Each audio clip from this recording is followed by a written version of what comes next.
Well, hello, everybody. And hello, Melissa. Hi. How How are are you? you? I am fantastic. I'm feeling my bad self today. I got on my Um, bad outfit and I am so ready to have this conversation with you. This is going to be fantastic. well, I'm very happy to talk to you again and again and again. I've said that the last time we were on together, you and I had first conversation during a networking event, and we got matched together like 3 times in the same event. And that was the beginning of the conversation that will never end, will never be done. And speaking of conversation, today, my segue, today we're going to talk about empathy in communication. Hello, Sharon. We're going to talk Hey, about empathy and how to use empathy. Well, Dr. Melissa here, smartest cookie that ever walked the earth, I think, um, is going to go into details as to why the brain is wired this way and all the good stuff. I don't know anything about that. Um, but we're going to talk about empathy in communication and why that's important. And actually, we shared this today. We shared a quote that I want to share with you guys, and then I'll let Melissa take it away. And Melissa, tell the audience who the quote is from George Bernard Shaw, and playwright extraordinaire. what did he write? I think he wrote The Taming of the Shrew. Well, like Shakespeare wrote it and then like he did something with it, I think. Oh, I am not 100% on I that. put you on the spot right here, didn't I? You did. So I could just be Mm. making stuff up. You don't Yeah, never know. I think you, yeah. Anyway, okay. So seriously, guys, the quote is this one, and it's a quote that I really, really care about. It is the biggest problem with communication is the illusion that it has taken place, because speaking and communicating is not the same thing. So, Melissa, take it away, dude. All right. No, that when you put that quote out, it's fantastic because there's such a huge difference between communication where there's actually an interaction between people and just like blathering. Mm. It's a process. Communication, I found this quote as well, that communication is a process that is interactive by Mm. nature and participatory at all levels. So just like blabbering out into the void is not communication. Part of the reason for that is because just like any other kind of communication, there is at least two sides, right? Interactive and participatory. So I like to think of it like a radio station for those of us that are oldies but goldies and like remember like the radio, tuning in. You would have the college radio station and it's sending signal, it is transmitting, but if you're not tuned into it, ain't nobody receiving. If you don't have a transmission and a reception, it's not communication. It's just noise. And it's so important to remember that. And that's Yes. precisely where empathy comes in. Because we made, the metaphor of the toaster and how what empathy is it's the thing that connects the leaders with their EQ skills. It's the thing that makes EQ possible. That's why I Mhm. push empathy so much because that's what allows everything else to happen. So you can use your empathy cord to actually plug into communication, to connect with other people. I know I get excited, but it's just That's like, okay. No, but it is important, and I wanna say hello to everybody in the audience. Thank you for coming. Oli, thank you, Sharon, thank you. I saw Kelly in there. Thank you. Thank you all seriously for taking time out of your lives yes, to be with us tonight. We appreciate the both of us. We appreciate it very much. I'm speaking on your behalf, which we should never do, but I'm you pretty can. certain of what I'm. Yeah, thank you. Yeah, Of you have permission. what I'm saying, and we often, when we think about empathy in communication, we often think about, well, as a general rule, we kind of look at empathy as weakness. We've discussed that the last live. If you haven't seen it, go on our profiles. It's in the in our video section of our profile. But we see it, well, if I adapt my communication skills to the other person, then I'm compromising. If I make it about them, then I'm compromising. If I adapt to what that person, how this person needs to receive information, then I'm not being authentic. And nothing could be further from the truth. And I'd love to hear, Melissa, um, explain why that is, because there's something about empathy and the brain and the body and the connection between humans that is not um, a lack of authenticity or a lack of being genuine. So, what do you think of that? That's the thing with empathy, is that it's something that we not only use to connect with other people, but you use it to connect with yourself. You've got to have self empathy. You've got to understand who you are, which then gives the authenticity. And authenticity is a word that, and I think you would agree with me on this, that's way overused to the point that it's lost its meaning. Yes. So I would rather say genuineness or humanity, or just Yes. be who you are, or whatever. Yeah. But the beauty of empathy is, if you have that connection with yourself, it actually allows you to reflect inward. One thing I talk about, it's self-reflection, but I say you reflect in, reflect on, and reflect after. So you reflect in the moment, while you're communicating, to say, are we communicating? Do I have everybody's attention? Everybody has my attention? Are we doing this correctly? You reflect on. So as you're doing it, you're also doing a high level. Is this working? Is this not working? What am I doing that I can do this better? And reflect after the point. Well, did I communicate? Did I get my point across? Was what I said accurately received, or did they just get static and white noise?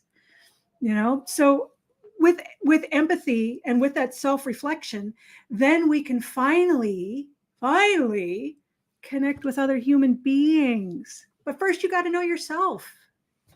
Yeah, and I think that's true of everything, right? To offer someone forgiveness, you have to forgive yourself. To be generous with other people, you have to. It starts with us, Yeah.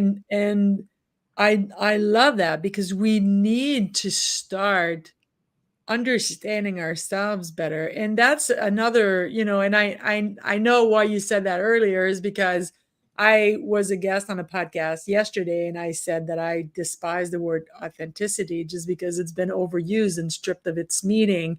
Yeah. I do prefer by far genuineness, for exactly that, because you can adapt yourself to the other person and still be genuine and Yeah. still be you and still show up as the magnificent, flawed, awesome. I call people flawsome, because we are flawed and we are awesome, and we are as flawed as we are awesome.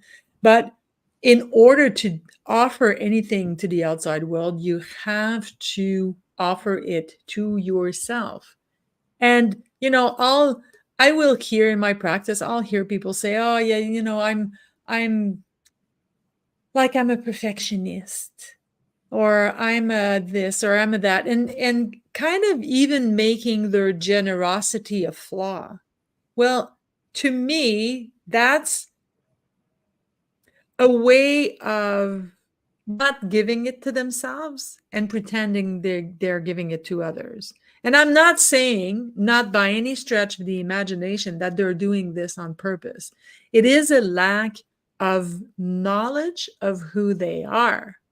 And I've said this in the show yesterday when I was the guest with Honey Richard, who was great. There's a 2018 Harvard study that says that between 86, I think, percent, around 86% of people think that they are extremely high, like they have high self-awareness, when in reality between 7 and 10% actually do. So I find that a good way to know if you are actually self-aware is when you can absolutely react in a difficult situation without being taken over by your emotions. And Yes. now, people, guys in the audience, listen to me. Don't put words in my mouth. I didn't say emotions was bad. I'm saying being overwhelmed by emotions. Yes. Emotions are important. They are there for a reason. They are there to tell you what's going on. But when you overreact on something, it's because it is triggering something inside of yourself that you haven't dealt with yet. Yes. And we all have those. All of us, you, me, everybody in the audience, everybody on this planet, we all have those. And when we talk about self-awareness, you don't have exactly the life that you want. Exactly, like to a T. You have the house you want, the job you want, the career you want, the spouse you want, the kids you want. If the outside world is not exactly in accordance to who you are, it is because you don't know who that is. Yes. Because Yes. when you are aligned to who you are and you know yourself, the outside world is a reflection of that and not Yes. the other way around. I will repeat that message until my dying breath, hopefully at 153. Or later. I think you might be around forever. You know, if the good die young, you and I could be around forever. Just saying. Well, I, I used to say that all the time, right? I used to say only the good die young. I'm going to live till 153. That's Uh-huh. where the 153 came from. Yeah. But it's yes, Ollie, thank you. Emotions are Yes. not supposed to be driving you. Right. So if they are driving you, it's because you haven't tapped into what is being woken up, Yes. right? Yes. I want to share a story if I can. A long, long, long, long, long time ago, when I was like 17, I'm hot-blooded. That's a fact. Um, I'm French. Well, not French, but anyway, French speaking.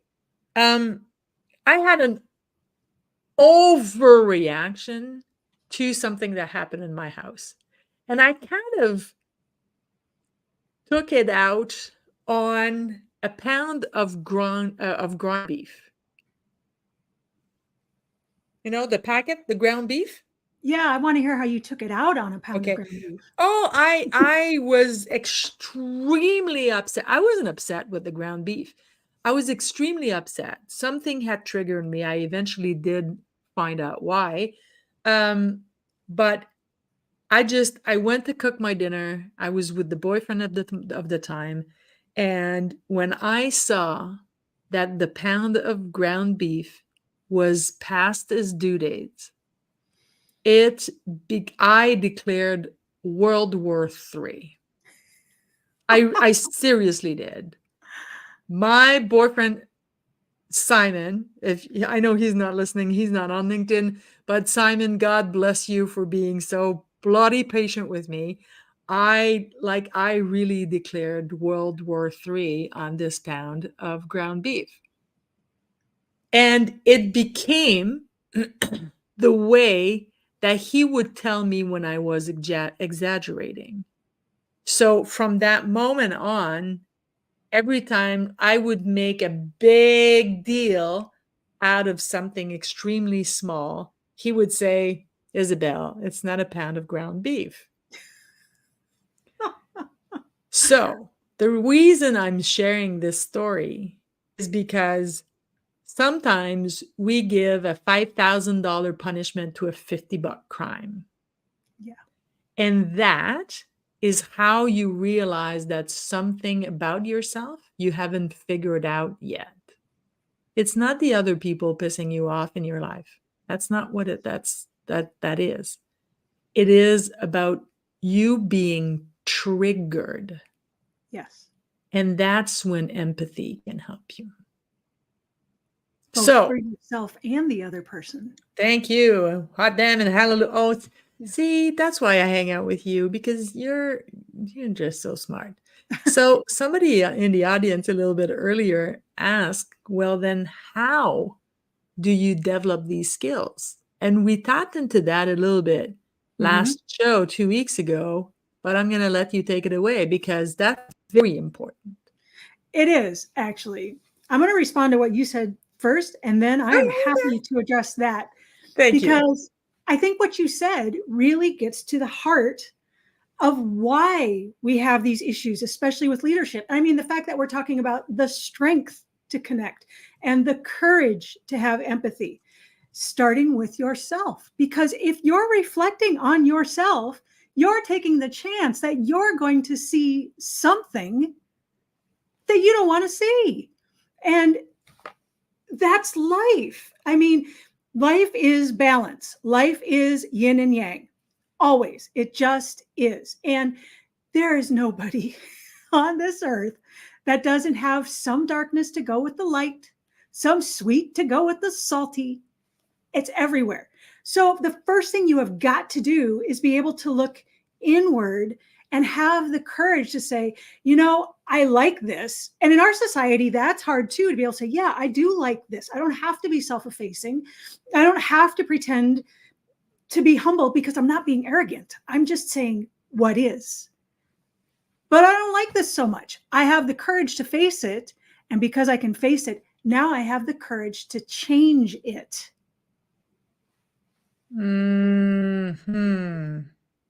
But you have to have the strength to be able to do that. You've got to have the courage to look inward. And here's where that hard and soft comes in, because you have to have the courage to allow yourself to be vulnerable. And that's hard.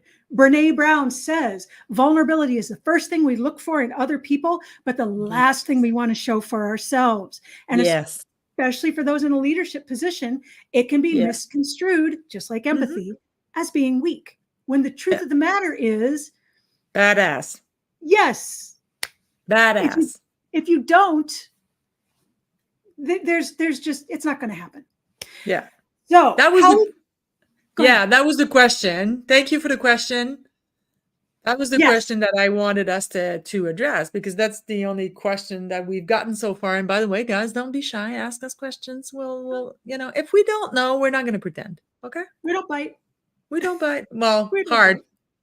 Ask Mike. Ask Mike if I bite. No. No.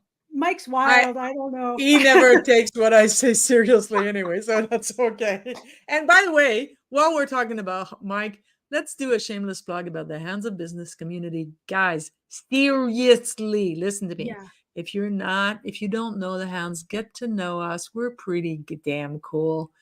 And it's the heart-centered community that show up for one another for real, not just on paper, and meaningful comments on posts, and much, much, much, much more, and fantastic collaboration like Melissa and I are doing, like Melissa is doing with somebody else on last night, and like the wonderful Sindel, shameless plug again, that's running the back end of this show. Guys, seriously, if you don't know the Hands of Business community, come join us. Hey, Sindel adjusted herself just like that. She's a pro, dude. So out of my shameless plug, I'm going to zoom myself out. Go ahead. What was the answer to that question? So communication, the big trick is that you've got to make connection. So if you're talking to somebody, it has to be interactive and participatory by all parties. So if you're talking to somebody and that person, you can look at them and say, I don't get what you're saying. It's up to you to say, okay, now this is what I think I've said. What did you hear? One of the best ways to improve communication, just like the best way to improve human interaction, is to tap into that empathy and tap into the emotion. And there's different ways to connect with different parts of the brain. Like, for instance, if I look at you and I say, so what would be your parameters for success? You might say, I want an ROI of this, and I want a margin of this, and I want this many customers, and I want it done in the first quarter. And Yep. I heard nothing. Yes. At ROI, I checked out and I'm making my grocery list in my head. It's like what was the Charlie Brown? Yeah. Wah, wah. Yeah, that's Exactly. I'm hearing. When you said all of this, that's what I'm hearing. Yep. Yeah. But However, what if I look at you and I say, paint me a picture of success? You've now created something visual. Because one thing we do know about all people is they don't learn and they don't communicate in the same way. You have auditory learners, you have kinesthetic learners, you have visual learners, and there's others. I mean, everybody's different. So yes. you have to be able to adapt. And that's one way to do that. Paint me a picture of success. Show me what you mean. Don't just tell me, give me an image. And all of a sudden, all of that clears up because you've made that communication connection. You've put the plug in to connect the wall socket to the toaster of EQ or whatever. For those of you that missed our last time, you can go back to the first show. No,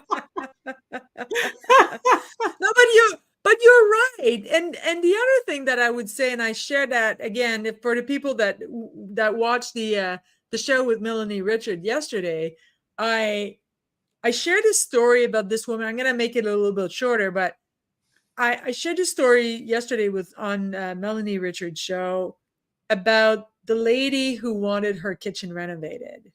So 37 years she's been living in her house. She hates the kitchen. She's been hating the kitchen since day one. She bugs her husband. She's a housewife. She doesn't control the money. I'm not going to get into that because then I'm going to get mad. She begs her husband. She bugs her husband. She nags her husband. She does everything that she possibly can to get that goddamn kitchen.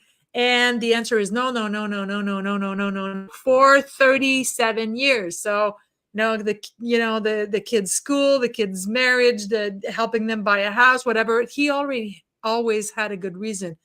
For him, he always had a good reason. She wants her kitchen. Her kitchen is bad, not enough counter space, not enough, whatever. Okay? Storage, whatever. Yeah. Until somebody tells her, make it about him. What does he want? What does he do? What is he like? Why is he saying no? He must have a good reason to say no, right? So find out. Make it about him. So what does he want? Oh, well, he loves to fish. And actually, when he retires, we're going to move to the cottage. We have a beautiful little shack close to a lake, and we're going to, make it bigger and make it nicer and blah, blah, blah, and improve that kitchen. And so he doesn't want to spend the money. And then the communication expert says, yes, but like, would the house sell faster if the kitchen was renovated? And would the house sell for a higher price than the price of the renovation? And he would actually get not only an ROI, but more than just the ROI. Like what? Well, of course, she did all of her homework and she got her brand spanking new kitchen, even if they only had, 6-7 years to live in the house. Yeah. Why? Because she made it about him. And in my business, I coach leaders to deal with employees, and especially rebellious employees. And I don't know why that is. That might be because I'm a tad rebellious. But seriously, what comes up the most often is they don't listen. No, because you're making it about you and your needs and what you want. Make it about them. So that regardless if it's a rebellious employee or the greatest, most obedient person in the world, or your wife, your kids, your spouse, communication is the same thing regardless of who you are talking with. Make it about them. Yes. And when it becomes about them, see how quickly they're going to give you what you want. Because Yes. they're going to see the value for themselves. Everybody's selfish, people. I am. I'm absolutely no, I got no shame in saying that I'm self-involved. It doesn't mean that I'm not generous, that I can't show up for others. But I want what I want and I want it. And Yeah. I don't even try to justify why I want it. I want it because I want it. And because it's part of the human experience and I want it. And that's it. Yeah. And there's So nothing when to defend that for you. You no, are allowed to do no, that. no, Yeah. that's true. And actually, there's a great book. Again, sidebar. Hey, it's my turn to plug books for once. There's a great book written by Dr. Benjamin Hardy, who wrote 10x is easier than 2x. That's fabulous, by the way. That wrote Your Future Self Now. That's also fabulous. And this book is called The Gap and the Gain. And Uh-huh. that's exactly what it says, is stop justifying things that you want. You're allowed to want what you want just because. Yes. And when you need to justify yourself, you're not in the gain, you're in the gap.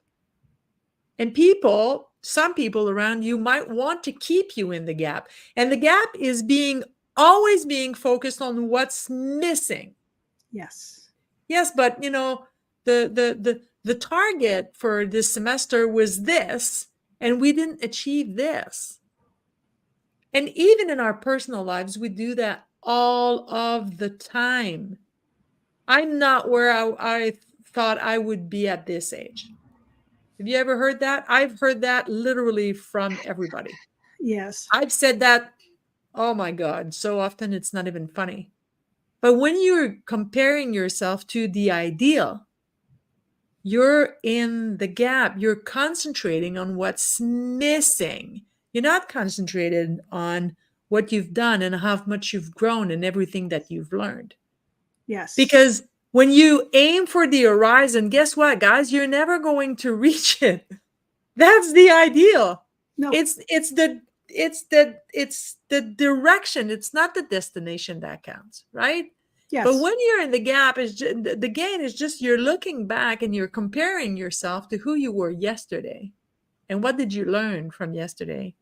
And what did you fix? And what did you overcome? And how much, if we want to stay on theme, how much empathy were you able to show yourself? And Yes. say, you know what? Maybe I effed up in my project, but I did the best that I could until I knew better. And then I did better. Yes. Right? Did the best you could at the time with the tools that were available to you. And that's it. And you show self-empathy. Absolutely. Yes. Precisely. I love that quote from Maya Angelou. I love that quote. We can't just keep on beating ourselves up for being human. No. Well, number one, ideal and perfection is an illusion. So you're trying to chase something that isn't real to begin with. So how about we let that go out the door with dragons and the tooth fairy and other things that we may have thought was pretty cool at one time, but we had to let go? Well, I don't know. I haven't let go of the tooth fairy thing. I just haven't lost any teeth in a while, but I don't know. As you get older, she may show back up or here or whatever. I don't know. But I mean, seriously, why chase an ideal that isn't real? Why not be who you are? Because there's only one. Yes. There's only one. Amen. Why not love that one? Yeah. Amen. Absolutely. Absolutely. So I want to go a little. Wait, Jason, not dragons. Oh, Jason, we love you, buddy. Thank you for being here. And yeah, thank you for everybody. A whole lot of people showed up. Thank you, guys. Seriously, Mike, you have enough on your plate. You don't have to be here. Mind you, we love you and we appreciate you being here. It's just Yes. Thank you. Thank you from the bottom of my heart and Melissa's heart, I'm guessing. I I think I don't want have to. one. I'm not No, no, sure. no, no, no. I didn't say silly I might have rabbit. left it somewhere. I wasn't saying that for that, silly. I was saying that because I didn't want to speak for you because you're quite capable of doing it by yourself and you're actually quite eloquent. Yes, silly rabbit. Well, Um, do you I mind if I actually jump off of what you just said? Oh, please. I mean, talking about the empathy and leadership, because one thing that leaders really like to do for the most part is they love to be the hero. I want to be the hero. I'm going to lead up the hill. I'm going to sword going, and I'm going to be the best leader in the entire world since, I don't know, Julius Caesar, although he didn't end very well, but you get my point. So, but what these leaders need to remember is that you're going to get so much more done as the helper. So you want to be in that helper role. And that means empathetically being able to talk to your people and say, how can I help you? What can we do to make this happen together? Show me how I can make things better so that our entire team can work better. And I want you thinking about that because you are the dream team creator. You're the woman for that. But we Yes. get this, I mean, it goes back to all my days in music, and you're an opera fan, right? I mean, you have Yes. for every Don Quixote who's going to charge up the hill and is half crazy, you got a Sancho Panza going, I don't know, boss. I'm not sure that's such a good idea. And as a leader, I want those kind of helpers, which means I want to be the helper. Yeah. I don't need to be the hero. In fact, I don't really care. I would rather have a team and work as a team. If you're going to work as a team, you get to pull the best out of everybody. You get Yes. the best of the whole world. So why do I want to pretend that I can do that by myself? Yeah. I mean, And you've built and dream teams. yeah, well, and I was just gonna say, and Cuba, I just dropped something. Every freaking live stream, I drop something. Actually, my post today was literally about that. Literally. Yes. So what's the leader? Is that, the guy in front saying, let's go, guys, let's go? Is it the person to the side, encouraging people to just pass? Is it the guy in the back, support guy or girl, guys? Okay, no, it's just an expression, just pushing people forward, or is the leader in the middle trying to support, encourage, and the reality is all of these things. Yes. And the difference between a good leader and a great leader is the great leader is going to adapt their leadership style for every single individual, guys. Yes. So that's what I do for a living. And that's how great teams are created, because they're not created by the leader. They're created by the people inside.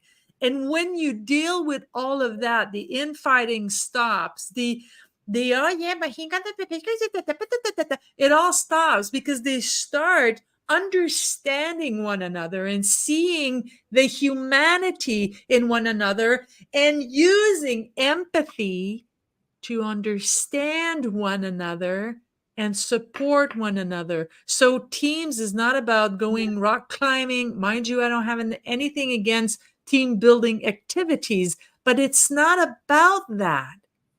It's about tapping into the unique abilities of every single person, adapting the communication style, the leadership style, the kind of task that you give people that makes them feel seen, heard, valued. And then you know what? They no longer have time to start bitching about this one in the corner office because they're too busy doing the work they actually like. That's how you create a great team. You want to hear something funny about leadership? Please do. So they have all these leadership theories out there, right? I mean, that's what my doctorate is in. I'm doing interdisciplinary leadership. Yes. Because it doesn't get much more nerdy than that, other than if I really was going to go like do underwater basket weaving for third graders or something. So I might as well just go all out. But so you study all these different leadership theories, and there is charismatic leadership where, you have that person that drives, and unfortunately these kind of leaders tend to become cult leaders. And you have transformational leadership, which on the dark side is called pseudo-transformational leadership, and there are leaders like Hitler that can drag big groups of people to really ugly ends. Not a nice guy, this guy, right? No, by no means. And they're the servant leadership, which we hear about a lot, but people don't really embody. That's another one of those words that gets thrown around a lot, but people don't really know what it is. But there is a leadership style for what you're talking about, and it's actually called situational leadership. It's a thing. It's real, and I don't understand why more people don't do it. I could teach it. I have a book. I could teach it. I would be happy to teach it. But I mean, literally what I do for a living. Exactly. Shameless plug. And you do it well with all the Nova stuff you've got going on. I mean, that's a tool to be able to teach people how their communication styles work and how it interacts. And, I mean, I know you put a lot of effort into that. Plug it. Oh no, I just did. I didn't even. No, it was a shameless plug. Yeah, and showing that I'm due for purple. I need a purple adjustment. Oh, what'd you do with my hair? Damn, Jesus. Yes, but it is about adaptability, but it doesn't matter if it's in. Of course, it is what I do for a living, but it doesn't matter because that's not about that. It's showing empathy and showing empathy for yourself. We spoke about that, but showing empathy for others is actually how you get what you want. I mean, and it's free. Seriously, it's free. You can get what you want by tapping into the humanity of the other person and recognizing the other person. Yes. And you build loyalty, and people will do for someone that's a friend things that they won't do for someone that they just see as yet another Montgomery Burns boss. And I know that's like my archetype, but I mean, you see him on The Simpsons, right? And that guy. Is it still on, by the way? Sorry, I didn't mean to cut you off, but I think it's still on. I think it is. Bart's like 47. Yeah, it started in 1989. I know. When I was in high school. Yeah, I know. Oh, I graduated that year. What? I'm older than you? Jeez, Louise. Not by much. By very little. And the older we get, the closer the gap is. Yeah, but I think that towards... Sorry, I don't mean to start sounding depressing, but I think that towards, like 80s, then it builds up again. Because there's a big difference between a 5-year-old and a 10-year-old. And there isn't a lot of a difference between a 40-year-old and a 45-year-old. But there's a big difference between being 85 and 90. So it goes back, right? So, which, by the way, my dad's turning 85 soon, like in 2 weeks. 85, mother. Well, isn't it nice that we're in a holding pattern? We're not actually getting older. We're just getting better. Like Sierra. Sierra just had a birthday too. She was 47. And next week, oh, by the way, next week, I'm going to say this publicly. Next week, not only is it Susanna Dawn's birthday, it is Cindel's birthday. 24 again, right, Cindel? I think, yes. I think she didn't want me to share. If that's the case, well, maybe I just lost my producer. Birthdays they're an opportunity for us to celebrate the day that someone we adore came to Earth. Exactly. But let's get back to topic because I can. I know. It kind of went I can deeply, yes, indeed. So What else do we need to know? Like on this very serious note, what else do we need to know to communicate better? You know, understanding what actually goes into decent communication, understanding the ingredients, right? Because first you can cognitively get it and then you start enacting it and actually are able to add the feelings to it.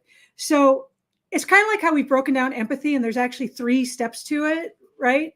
That first someone is feeling an emotion that you in turn pick up on and you feel discomfort because of it. That's the second step, but without taking responsibility for it. And that comes back to the, you don't want to be overloaded. You're not taking their emotions on. You're just understanding where they're coming from. And then because of that, you practice compassion, which is empathy in motion. And that's what it is. In the same way, we can think about communication. So first is listening, and it's not passive listening. It's active listening. That's the participatory part. And the trick is both parties should be listening. It's not one person having at it and the other person just going, today on my way home from the store, I'm picking up cabbage and cheese and bread and cat food.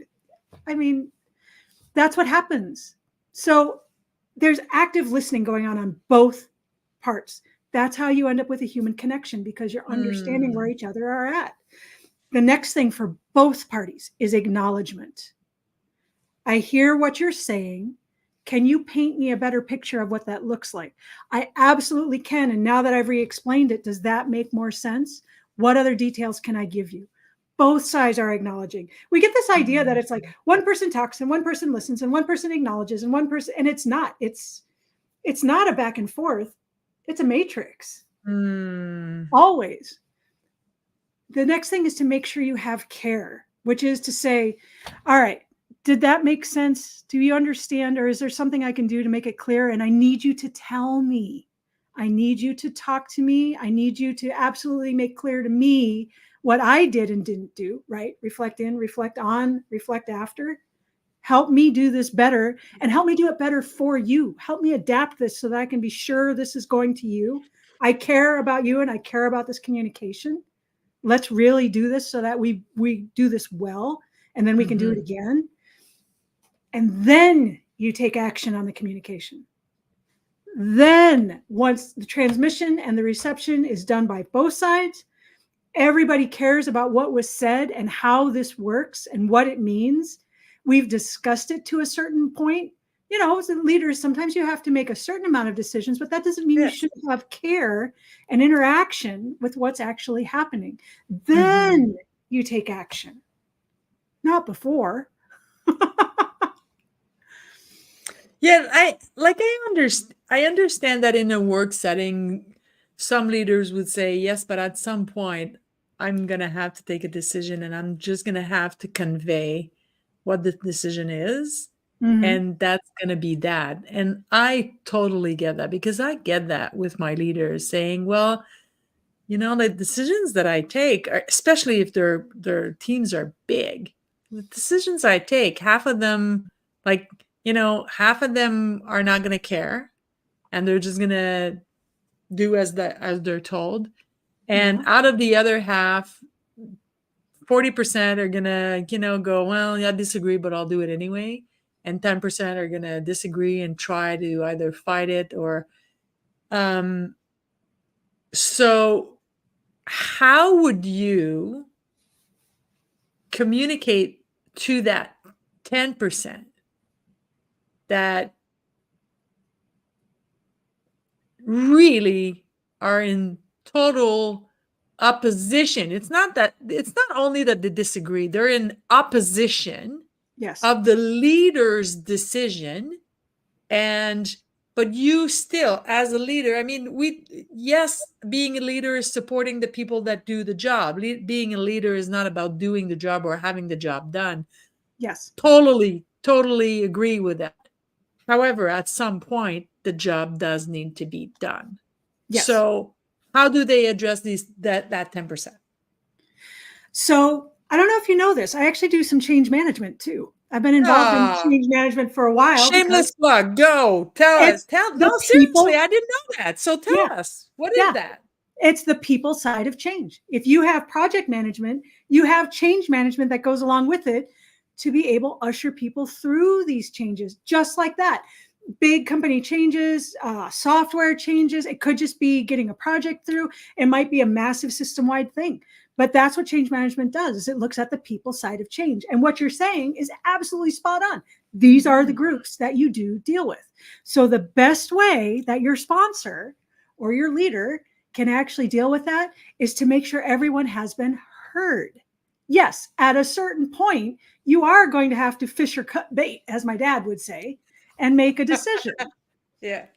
That's part of leadership. And it may Yes. even be one that's unpopular. Yes. But if you can make sure you explain, I've talked to people, I've listened to what was heard, I've heard your concerns, we've decided to go this route, and this is why. And because I'm really trying to make sure that I'm doing the best I can for everybody, I would ask you to put our differences aside and to come and help me with this, because right now on this project, I need your loyalty and I need your support, because we're all in this together. Damn, you're good. Seriously. Yeah. Can you talk about this? I love this. I'm gonna use this. It's all yours. I bestow it upon you, Isabel Fortin. Oh, finally, I got some insight. No, but seriously, I love this because, Christine, I'm not sure. It doesn't matter. This show is not about this, but I'm not sure how I would have done it. It hasn't happened to me yet, but mind you, I don't deal with that aspect of leadership, right? Mhm. So I'm not sure I would have been equipped to answer my own question, which is the reason I asked you, because you're way smarter than I am. No, by no means. No, seriously, dude, if I'm the smartest person in the room, I'm in the wrong room. You don't learn by being the smartest person in the room. So I make it a point to never be the smartest person around, because I want to learn, and that's how you learn. Yeah. It just you have to put the ego and put it on the shelf and say there stay and go out in the world and don't care to look foolish. But yeah, I love that. I really love that. So I do want you to plug what you're doing, because I'm your friend. I've been your friend for a little bit, and I didn't know that you did that. So talk about that, would you? What do you do, like, as far as change is concerned? So with change management, how it worked is my husband and I actually started doing some consulting. And when you have two people doing everything, you don't wear a lot of hats, you wear all the hats. So between the two of us, we started stacking stuff up, and change management was one of the things I did. I have my SHRM CP, which is Society for Human Resource Management, general practitioner kind of thing. And I wanted to deal with the people. That's the side of, and the numbers. I have a master's in data analytics too, so which is this polar opposite. So you can, okay. How long have you been in school? Seriously. About 100,000 years. Okay. And $100,000. Luckily, a lot of it's been on scholarship. Woohoo! Congrats. Well deserved. I can hustle. I know how to hustle. Good girl. So the change management kind of came out of that. And it's such an awesome thing to do, because you go into these organizations where, people are just tired of change, or having change that's been executed badly. According to the Association for Change Management Professionals, which is kind of our overarching body, 70% of change initiatives fail. Oh, I'm not surprised. Yeah. I'm not surprised. Well, why sink millions and millions of dollars into this so that you can just watch it swirl the bowl, because you haven't bothered with the people side of it? Yes. And actually, I'm gonna bounce, and it has nothing to do with what I do in English. And I'm not only bilingual. I have a bilingual brain. So there are certain things I cannot do in English and I can only do in French. And there's certainly things that I can only do in French and I can't do in English. And part of my business here locally, part of my business, it's called the H factor, and that's human factor, is I deal with businesses, transaction businesses. So the seller of a business and the buyer of a business. So not products, the actual business. And when they get that, for an expensive, for like $4, $5, $6 million company, before they even buy the company, they're gonna drop $100,000 on research, on dealing with the taxes, on dealing with the numbers, on dealing with having the value of the company really profoundly looked in, and saying, okay, so this is how much inventory, this is their overhead, this is that, and so this is how much this company is for, the financing, the lawyers, so with all of that, Yeah. after being able to borrow enough money to be to buy the company, after that reason, for money situation, the number one reason transaction fail, 9 out of 10, is a human factor. Is seller did not agree with buyer, and seller at the last minute, and I've had a client not too long ago, actually, he wasn't my client, he was somebody from my client, but the buyer dropped $100,000, and 2 days before signing the legal papers, the seller said, I'm not selling my company to this jackass. His words. I would never use these words, but I don't know. Nobody in the audience believes me, but that's okay. It's authentic. So I know. So I started a company en français and only en français. That's called le facteur H, so the human factor. So what I do is I do the assessment of the buyer and the assessment of the seller, and then I do debrief individually, and then I put these two together, or sometimes there are 4 and sometimes there are 7, because sometimes there are 3 partners selling to 4 partners or whatever. And then I put all of these people together and I said, this is how you guys are going to understand one another. Because if you're going to, I don't know about you, but me, if I'm going to put down $100,000 on the table, I want the transaction to go through. Yes. But you know what? There's literally nobody that does that except me. Because they think about the money, they think about the accounting, they think about borrowing the money, and are they capable, and how much money can they borrow, and who are they going to put in place, and what's the legal aspect of buying this company or selling this company, and how much taxes I'm gonna. But nobody talks about the humans inside the transaction, and what a colossal mistake. Yes. It's a colossal mistake. It's unbelievable that nobody thinks about that. I'm dumbfounded. Yes. And you're absolutely right. And I'm glad that you're championing this. Championing this. Oh, I can't help you with that word. I know. I'm monolingual and I'm still messing stuff up. You are monolingual? You don't even speak Italian, chica. You lived in Rome. I did. I used to speak Italian, and to get to my first doctorate, I had to read in 3 languages. So I can read French. I just speak it like a mush mouth. Well, si tu peux lire, je te parle plus jamais en anglais. Something about I love English. I just said, if you can read French, I'm never speaking to you in English. No, I'm just joking.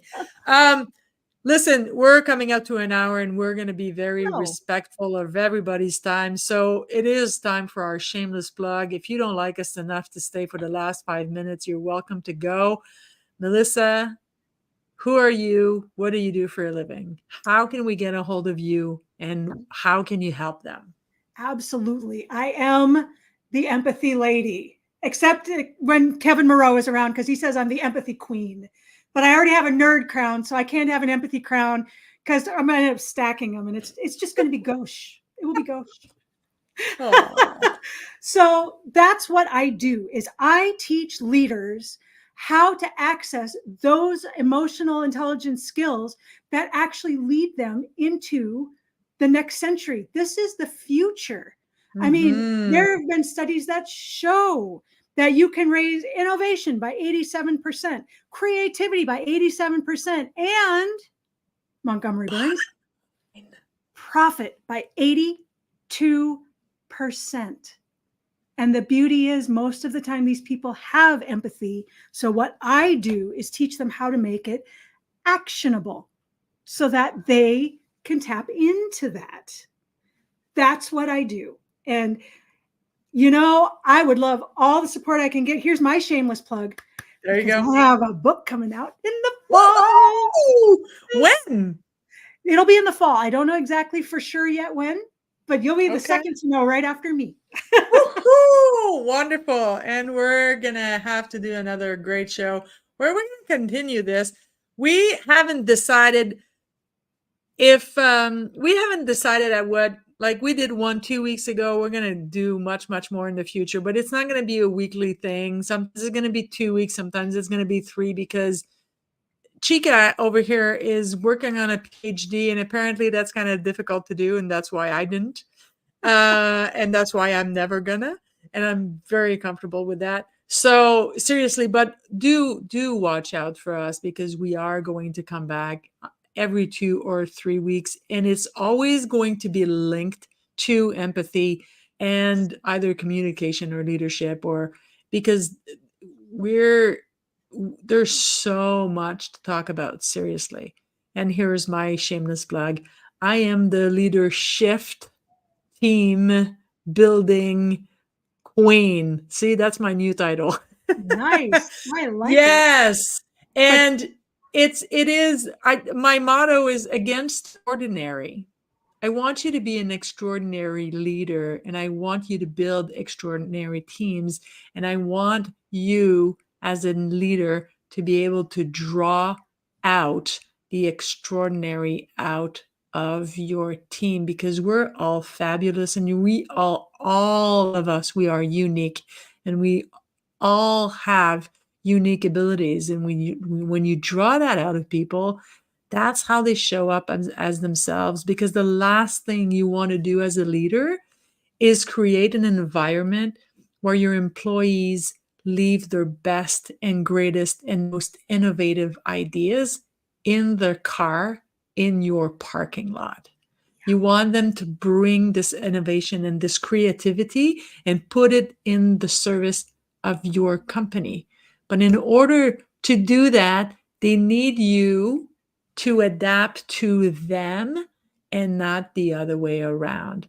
And that's why Melissa and I do what we do, and we do it together because we love coming on and speaking to you together, because we love spending time together. And I'm not going to go into this, but next time we're going to tap into why Mozart was a badass. Excellent. And I strongly, strongly, strongly believe that Mozart reincarnated and became Prince. But that's all I'm saying. Guys, thank you so much. All the Hounds member, everybody else that's not a Hounds, you are welcome. Thank you for coming. Thank you for listening to us for an hour. Sindel, you are the best. I love you, Yes. Chica. Thank you for being here, running the back end of the show, and offering to do that without me having to ask. Guys, if you're looking for an executive assistant, DM me and I'll put you in touch with Sindel. She is fabulous, fabulous. And I'm not this easy to please. Trust me, when it comes to these things, I'm not that. I'm pretty hard to please, actually. So if I say Sindel is the greatest, that's because she's the greatest. Thank you again for all your time. We appreciate you, and we'll see you in about 2 weeks. Tomorrow, 7. Don't miss out the Hounds of Business Community Show, 7 p.m. Eastern, right here on LinkedIn and on YouTube. Bye, guys. Bye.